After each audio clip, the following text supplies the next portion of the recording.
भक्ति, शक्ति और संस्कृति झीलों की नगरी से उदयपुर से गोविंद लाल ओड का प्यार भरा नमस्कार। आज हम बात करने वाले हैं विश्व विरासत, जो कि हर वर्ष 18 अप्रैल को मनाया जाता है। यहाँ आज के दिन कई सारी संगोष्ठी, कई सारे चिंतन मंथन किए जाते हैं।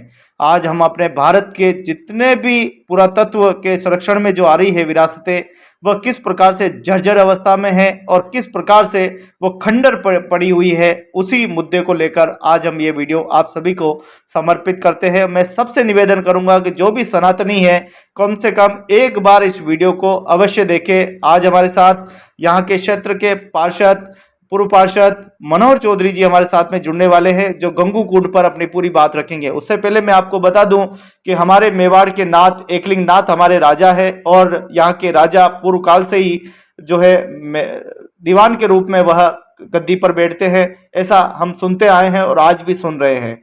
तो क्या सबका फर्ज नहीं है कि हमारी इन विरासतों को बचाए? आज हम देखें कि एकलिंग नाथ जी में जितने भी मंदिर है, सारे के सारे खंडर पड़े हुए हैं। गांव का वहाँ विकास नहीं हो रहा है, वहाँ अच्छी ठहरने की जगह नहीं है, वहाँ कोई पार्क डेवलपमेंट नहीं है, और वहाँ पर आप देखेंगे तो सारे मंदिर जर्जर अवस्था में है। ये हमारे लिए बहुत दुखद बात है कि मेवाड़ के नाथ एकलिंग नाथ जी, जो कि स्वयं मेवाड़ के राजा है, और राजा की नगरी पूरी टूटी फूटी और खंडर बनी हुई है। वहीं हम दूसरी ओर देखें, आज हम गंगू कुंड में पहुंचे हैं, जहाँ गंगू कुंड की हम बात करने वाले हैं। मैं आपको एक एक करके बताता हूं कि हमारे उदयपुर के आसपास में जो शिवालय है, उसमें से अमरक जी महादेव है, वो भी खंडर पड़ा हुआ है।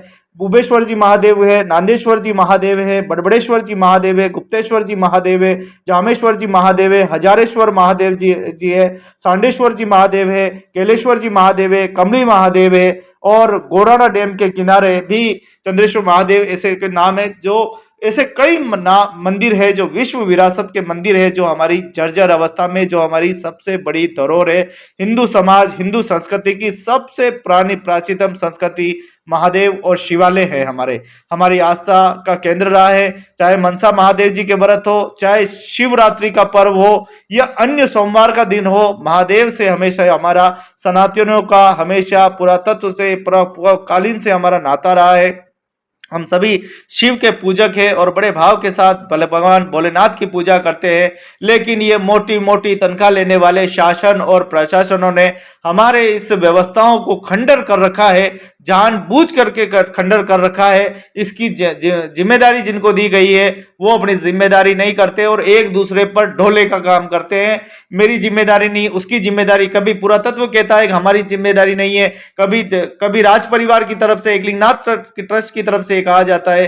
कुल मिलाकर एक पचेड़ा दूसरे पचेड़े में पल्ला झाड़ते हैं, और ये व्यवस्थाएं जर्जर हो रही है। पिछले 10 सालों से आवाज उठा रहे हैं कि ये मंदिर, ये व्यवस्था, ये जर्जर व्यवस्थाएं ठीक होनी चाहिए, लेकिन अभी तक यहाँ की किसी ने सूद नहीं ली है। सारे शिवालय, जितने भी आप शिवालय देखोगे, सिर्फ और सिर्फ मांग कालेश्वर मंदिर को छोड़कर सारे शिवालय खंडर व्यवस्था में पड़ी हुई है। अगर आपसे नहीं हो पा रहा है, आप मोटी मोटी तनख्वाह लेने के बाद भी काम नहीं कर पा रहे हो, नेताजी को लाख रुपए मिलते हैं तनख्वाह और भत्ता अलग मिलता है, इतना सब कुछ चाटने के बाद भी अगर शिवालय की स्थिति को ठीक नहीं कर पा रहे हो, तो इसी कुंड में डूबकर मर जाना चाहिए। शिवालय खंडर पड़े हुए हैं और लूट पे लूट मचाए जा रहे हो, जबकि आपकी नैतिक जिम्मेदारी है कि हमारी पूरा जितनी भी संपत्ति है, जो विरासत है हमारी, उन सबको हमें बचाना है। लेकिन आपकी कहीं न कहीं लापरवाही और कमियों की वजह से हमारी विश्व विरासतें धरोहर है, खंडर है, जर्जर अवस्था में है। हम आगे बिल्कुल मनोहर चौधरी जी से एक एक बात को सुनेंगे, किस प्रकार से यहाँ संघर्ष रहा है। मैं वीडियो के माध्यम से अपील करूंगा कि जितने भी शिवालय है, जितने भी सनातनी इस वीडियो को देख रहे, ज्यादा से ज्यादा शेयर कीजिए। जब तक ये व्यवस्थाएं, चरमराई व्यवस्थाएं ठीक नहीं हो जाए, और ये मोटी मोटी तनख्वाह लेने वाले अफसरशाही जब तक काम करने नहीं लगे, जब तक इनकी जवाबदेही तय नहीं हो, ये बिल्कुल आप देखिए, कई ऐसी यहाँ पर समाधि स्थल बनी हुई कई महापुरुषों की, जहां लोग कचरा डाल के जा रहे हैं, लोग आपस में आसपास बाथरूम करके जा रहे हैं। इससे ज्यादा हमारी और क्या फजीती होगी? आइए सब मिलकर इन विश्व धरोहर को बचाने का काम करते हैं। आप हम सब मिलकर इस विश्व धरोहर पर, विश्व दिवस के उपलक्ष्य में, विश्व विरासत दिवस के उपलक्ष्य में आइए सब मिलकर इस सराहनीय कार्य को हम करते हैं, और किस प्रकार से इन चरमराई व्यवस्थाओं के खिलाफ आवाज उठाते हैं। तो देख पा रहे हैं गंगू कुंड का ये पूरा नजारा है, जो पूरी जर्जर अवस्था में है। और बहुत जल्दी आपके साथ में मनोहर चौधरी जी, पूर्व पार्षद जी जुड़ेंगे, जो आपको एक एक बात बड़े मनोहर चौधरी, निवर्तमान पार्षद गैराज समिति अध्यक्ष।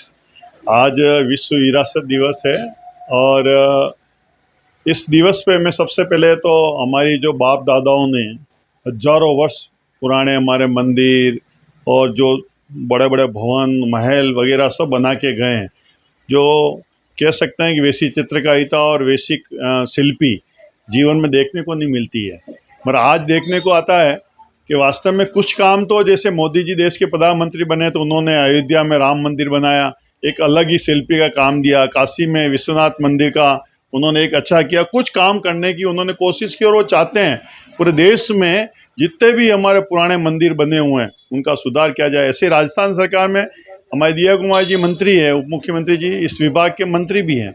उन्होंने भी कुछ पैसा दे के और लोगों सबको कहा है कि आप जितना पैसा चाहिए मेरे से ले जाओ, मगर विरासत में ये जो मंदिर हमें मिले इनकी देखभाल करो। मगर आज भी मैं अगर उदयपुर को देखता हूँ तो बड़ा मन दुखी होता है, क्यों कई बार ऐसा देखता हूँ। आज हमारा ये जो गंगू कुंड देख लो, जहाँ पे शिव जी का मंदिर है, देवराजेश्वर मंदिर, करीब 800 साल पुराना मंदिर है। 8 साल पहले ये मंदिर ध्वस्त हो गया बारिश के कारण, और बारिश ध्वस्त होने के बाद में हजारों महिलाएं यहाँ पर सोमवार को और जो हमारे ये जो शिव जी के व्रत चलते हैं, मनसा महादेव के व्रत चलते हैं, तो इतनी महिला आती है तो मन में खतरा रहता है पार्षद होने के नाते भी वहाँ पे कि कहीं दुर्घटना नहीं हो जाए। पर कई बार देखने में आता है कि कोई ध्यान नहीं दे रहा, और न तो पुरातत्व विभाग इसके ऊपर ध्यान देता है। कई बार हम मिले हैं यहाँ पे, महापौर जी को मैं 2-3 बार यहाँ लेके आया, बताया, मैंने कहा आप कुछ दे दो साहब, 1-1.5 करोड़ रुपया से मंदिर अच्छा हो जाएगा। यहाँ तक कि जब कांग्रेस की सरकार थी तो अशोक गहलोत को भी यहाँ पे मंदिर बताया कि इस मंदिर को देखो साहब, इतना पुराना मंदिर है, मगर कोई देखने का नाम नहीं। सब सत्ता का भोग भोग रहे हैं और मंदिर को सुधार नहीं कर रहे हैं। नगर निगम के बोर्ड को कहा, कलेक्टर साहब को कहा, सभी को कहा, मगर इस मंदिर की तरफ कोई ध्यान नहीं रहा। तो इतना पुराना मंदिर शिव जी का है, उसको नहीं है। आप एक देख लो, एकलिंग जी मंदिर इधर चले जाओ, उबेश्वर महादेव चलो, अमरक जी महादेव चलो, बड़बड़ेश्वर महादेव चलो, आप ये हजारेश्वर महादेव जाओ।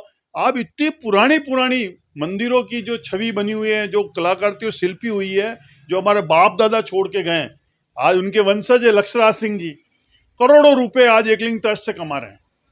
आज कमा रहे हैं, मगर पैसा खर्च करने के नाम आते हैं उन मंदिर को नहीं संभालते हैं। आज ये गंगू कुंड वाला मंदिर, वो चाहे तो 2 गार्ड लगा दे, 2 पुजारी लगा दे, बढ़िया उनकी देख रेख करे, उस मंदिर को अच्छा करे, मगर नहीं, सब पैसा कमाने में लगे।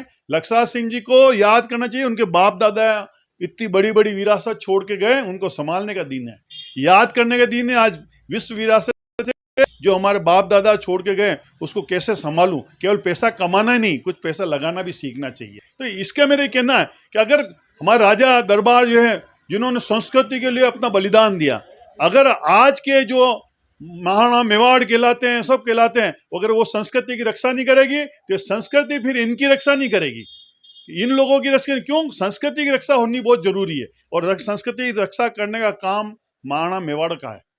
क्यों आज लोग उनकी तरफ देखते हैं, उन प्रॉपर्टी पे कब्जा उनका है, उन तो अगर वो संस्कृति की रक्षा नहीं करेगी तो संस्कृति उनकी रक्षा नहीं करेगी।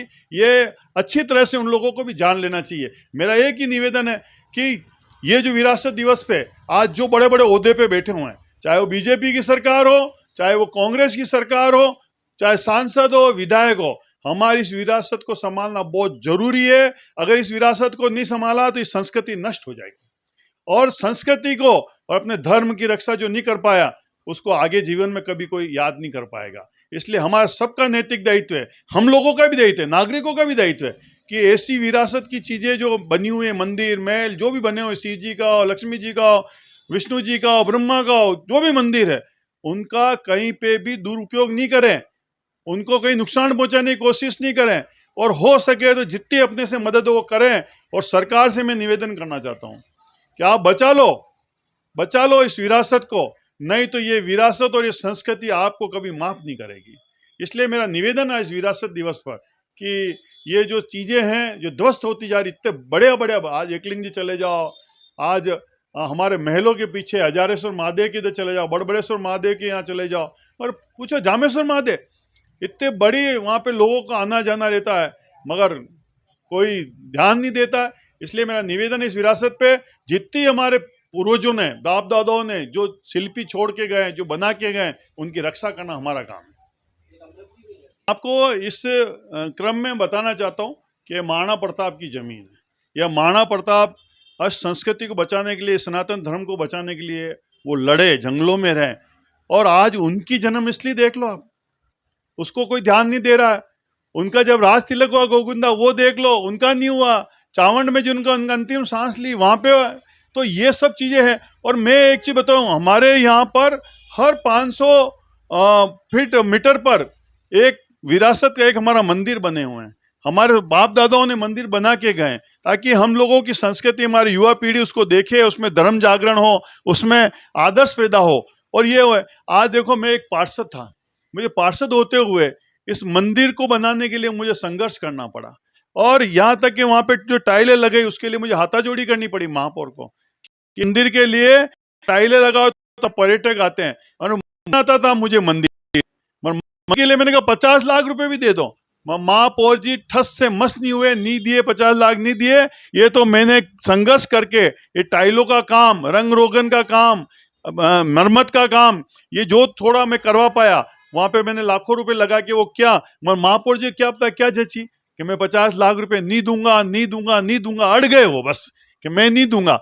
भगवान जाने वो इतने है हिंदू होते हुए भी और शिव मंदिर के लिए 50 लाख नहीं दे पाया। ये मेरा बहुत बड़ा, मेरे कार्यकाल में मुझे दुख रहेगा कि मैं सब काम करा पाया, मेरे वार्ड में 12 करोड़ रुपए का काम कराया, पर एक मंदिर के लिए 50 लाख रुपया मैं महापौर जी को मनवा के नहीं लगा पाया। ये मेरा भी अपने आप में रहेगा। मगर मैंने टाइलें लगवाई, रिपेयरिंग किया, ये सब काम मैंने बड़े संघर्ष के साथ यहाँ किए हैं। मगर आने वाले समय में अगर और मौका मिला तो इसको मैं करके रहूंगा। एक बात मैं और बताऊं, मैंने दिया कुमारी जी से भी बात की है। यहाँ 80 लाख रुपया का भी हिमांशु सिंह जी से एक नया एस्टीमेट बना लिया है। हम बहुत जल्दी जयपुर जाके उनसे मिलेंगे और इस महादेव मंदिर को, देवराजेश्वर मंदिर को, जो 800 साल पुराना है, इस मंदिर के लिए दिया कुमारी से पैसा पास करवा के और इसको मंदिर को बनाएंगे। इसके लिए छोड़ेंगे नहीं, इस मंदिर को बहुत भव्य बनाएंगे। निश्चित रूप से मैं आपको बताना चाहता हूँ, ये सब तो हम कर ही रहे हैं। दिया कुमारी पास भी जा रहे, इस मंदिर के लिए हम स्टार्ट करें, मगर ये हमारा एक स्टार्ट है। ऐसा एक मंदिर लिया है, बाद में दूसरा मंदिर देखेंगे, उसके लिए भी करेंगे। और मैं आपको और पूरी जनता जनार्दन से निवेदन करना चाहता हूँ कि अगर सरकार ध्यान नहीं देती है, संस्था पुरातत्व विभाग ध्यान नहीं देती है, तो फिर हम एक समिति बना के जो जहाँ मंदिर है, जिस क्षेत्र में है, चाहे उदयपुर नहीं, गाँवों में भी हो, एकलिंगजी में भी हो, चावंड में भी हो, समिति बना के उसके डेवलपमेंट करने के लिए हमको दिया जाए, ताकि हम लोग समिति के माध्यम से उन मंदिरों का उद्धार किया जा सके।